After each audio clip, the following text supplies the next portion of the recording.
আমার বিয়ে হয়েছে ৫ বছর হলো। বিয়ের ১ বছর পরে আমার প্রিয় স্বামী সে প্রবাসে পাড়ি দিয়েছেন। ইতিমধ্যেই আমি কনসিভ করেছি। বিয়ের ৫ মাস পরে আমি কনসিভ করি। যখন আমার প্রেগন্যান্সি জার্নি ৪ মাস, তখন আমার স্বামী প্রবাস জীবনে পাড়ি দেন এবং সে প্রায় ৭ বছর পরে আজকে তার দেশে ফেরার কথা। এতদিনে আমার বাচ্চার বয়স ৬.৫ বছর হয়ে গিয়েছে। ভিডিও কলে দেখাদেখির পরে আজ বাবা ছেলের সামনাসামনি দেখা হবে। আমার হাজব্যান্ড ফোনে বলেছিল আমার জন্য সে একটা বিশাল বড় সারপ্রাইজ নিয়ে আসবে।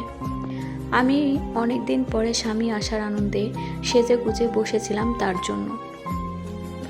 অনেক এক্সাইটেডও ছিলাম আমার জন্য না জানি কি এমন সারপ্রাইজ নিয়ে আসবে। আমার শাশুড়ি ননদ আমাকে খুব ভালোবাসতো, আমার ছেলেকে চোখে হারাতো। কলিং বেজের শব্দেই বুকটা ধুকপুকুনি করে ওঠে। সাথে সাথে দরজা খুলে দিয়ে দেখি আমার বর হাতে লাগেজ নিয়ে দাঁড়িয়ে আছে। তার পেছনে আরও একটি মানুষ আছে এবং তার পেছনে আরও একটি মানুষ আছে। আমি তো অবাক হয়ে গেলাম যে প্রবাস থেকে সে আবার কাকে নিয়ে এসেছে। দেখলাম বাংলাদেশেরই অন্য কোনো জেলার একটা মেয়ে তার সাথে নাকি কাজ করে। এটা প্রথমে বলল, তারপরে বললাম যে তাহলে ও কেন আমাদের এখানে আসলো। ও মুচকি হেসে বলল আমি ওকে বিয়ে করেছি, আর ওনার যে ৮ বছরের মেয়ে ওইটা তার আগের হাজব্যান্ডের মেয়ে। কথাটা শুনে আমার আকাশ ভেঙে পড়ল মাথায়। আমার বুকটা ফেটে গেল। আমি কাউকে বোঝাতে পারবো না সেই অনুভূতিটা কেমন ছিল। আমার মুখের সমস্ত হাসি এক নিমিষে উধাও হয়ে গেল। আমি আর আমার বরের চোখের দিকে তাকাতেই পারলাম না। টপ টপ করে চোখ থেকে পানি পড়ছে, কিন্তু আমার স্বামীর কিছুই এলো গেল না। যে মানুষটা আমাকে এতটা ভালোবাসতো তার আজকে আমার চোখের পানি দেখেও কিছু মনে হচ্ছে না।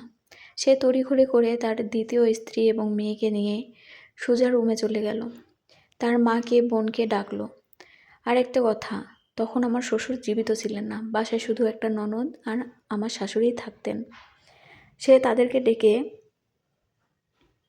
তার সাথে পরিচয় করিয়ে দিল।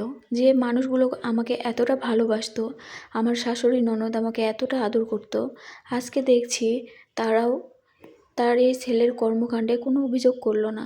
চুপচাপ সেই নাতির সাথে কথা বলছে, যে কিনা সেই মেয়ের অন্য হাজবেন্ডের। তবুও আমার শাশুড়ি তার সাথে হেসে হেসে আদর করে কথা বলছে। এটা দেখে আমার ছেলে মন খারাপ করে বসেছিল।